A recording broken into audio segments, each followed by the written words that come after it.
Hello everybody and welcome back to Revise Enterprise and the very first video tonight from the AQA course, GCSE Business Studies 9 to 1. Specifically, we're going to target today AQA students, topic 3.1, Business in the Real World, and we're going to focus today on the topic of stakeholders. Now, because this is quite a long topic area, we're going to break this video down into two different parts. So we'll do the first part today, and then if you look out on the channel for the next couple of days, I'll do your part B. I'll upload that video to YouTube as well, part B.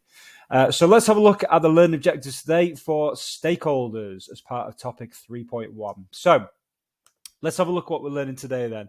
So learning objective 1, we need to know first of all what stakeholders are. Learning objective 2 is to distinguish between internal and external stakeholders. And learning objective 3 is to explain the 8 main types of business stakeholders as well. So hopefully by the end of this short video, we'll have a good understanding about what stakeholders are. Internal and external stakeholders, we should be able to distinguish between them. And also we should be able to name the 8 main types of business stakeholders as well. So let's take you through those steps now on the channel. So learning objective 1, what is a stakeholder? So a little definition for you. So stakeholder is somebody that is interested in the activities of a business.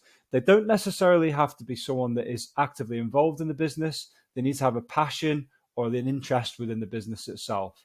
So a stakeholder could be a person, it might be a group of people, or it could even be a large organization. Okay, learn objective 2. First thing we're going to do with learn objective 2 is cover what is an internal stakeholder then. So an internal stakeholder will work or operate within the business itself. So they have to be actively involved within that business. They may even have a responsibility to make key decisions in the business. Such people that might be involved as examples might include a manager or a shareholder/owner. And remember, the shareholder or owner would either own part or all of that business. Okay, learn objective 2 continued. So what is an external stakeholder? So an external stakeholder is completely the opposite to internal. They do not work or operate within the business itself.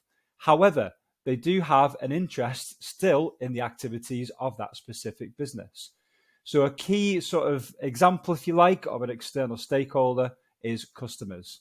They're going to purchase the products or services from your business, and they have a keen interest within that business as well.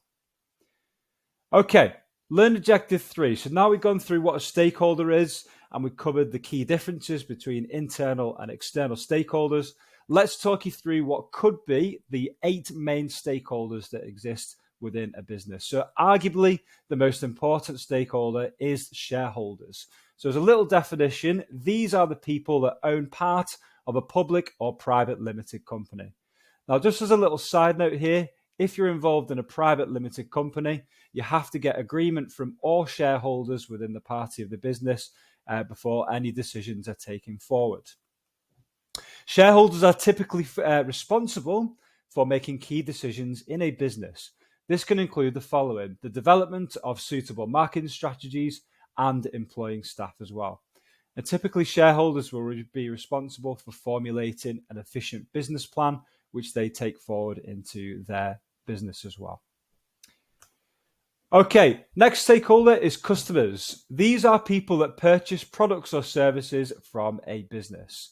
So a business should build positive relationships with their customers in order to develop customer loyalty, which will hopefully lead to increased revenue long term and increased repeat purchases from customers as well. Okay, next stakeholder is employees. So this is a member of staff, as a definition for you, that is employed by a business to carry out various day-to-day duties. In order to perform their duties effectively, employees will typically undergo training pertinent or relevant, if you like, to their role. So typically, employees will work underneath the management staff for a particular business. Okay, next stakeholder is managers. So they are typically responsible for overseeing the work conducted by employees, and they follow the decisions set out by the owners or shareholders as well. Large businesses often have several managers, and each one would oversee a specific department as well. So another key stakeholder in a business is management or managers.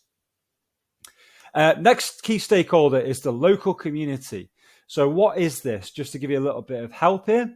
So these are the people or other businesses that live or operate in close proximity to a business. So close proximity just means within very close range to the business.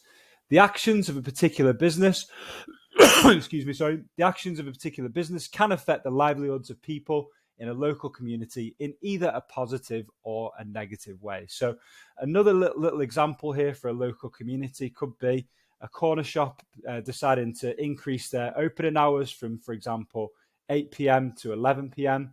How's that going to affect the local community? Well, it's going to increase the amount of traffic that's coming through in the local area. They might also need additional security on because there could be increased opportunities for theft later at night. So potentially if a store in the local area wants to open later, it could negatively impact the local community. And they'll need additional policing resources potentially from the government to cover that particular shop as well. Okay, suppliers. So a business needs these, and typically what they do is supply products or services to another business in exchange for a fee. An example could be, just to help you here, a car manufacturing business. So they make or create cars. They buy their tires from a reputable tire manufacturing supplier in order to complete the creation of their car effectively. So suppliers are an organization that the business will work with either on a short or long-term basis. And typically what they will do, the supplier, is they'll supply products or services to another business. Okay, another stakeholder is the government. So typically they are in control and they govern the UK. They are responsible, a couple of responsibilities here. They create policies, draft out laws, and deliver efficient public services, which might include the following. So the NHS, armed forces, and the police as well. Businesses pay tax to the government, and some of these taxes that are collected are used to further develop these public services. Okay, and next stakeholder is pressure groups as well. So what is a pressure group? Just as a little definition for you, this is an organized group of people that aim to change the behaviors of a business and its activities in favor of a specific cause or movement. An example is businesses being pressurized by groups like PETA, which is People for the Ethical Treatment of Animals, who oppose the abuse of animals and speciesism as well. Now, other pressure groups might include, recycling, so making sure that businesses are recycling their products and services efficiently, and also not using animal products or testing on animals before selling makeup products, for example, or other beauty-related products as well. So pressure groups can have an influence, and it can have an influence on the behaviors and attitudes of a specific business as well. Okay, so on the channel today, what we covered is three main objectives to start you off, AQA students, with the topic of stakeholders. So learn objective 1, we now know what stakeholders are, which is brilliant. Learn objective 2, we can now distinguish between internal and external stakeholders. And learn objective 3, what we've done is explain what the 8 main types of business stakeholders are. And we're giving you a brief introduction or a definition for each one as well. So we covered that third learn objective finally. I'd like to finish off today's channel with a massive thank you to everybody who's watched. Please like and subscribe to the channel if you haven't done so already. Check out the links in the description as well to our Twitter page, our Facebook page, my test shop, and also my new Instagram account as well. Take care, guys, and I'll look forward to seeing you on the next video. Baby, you give me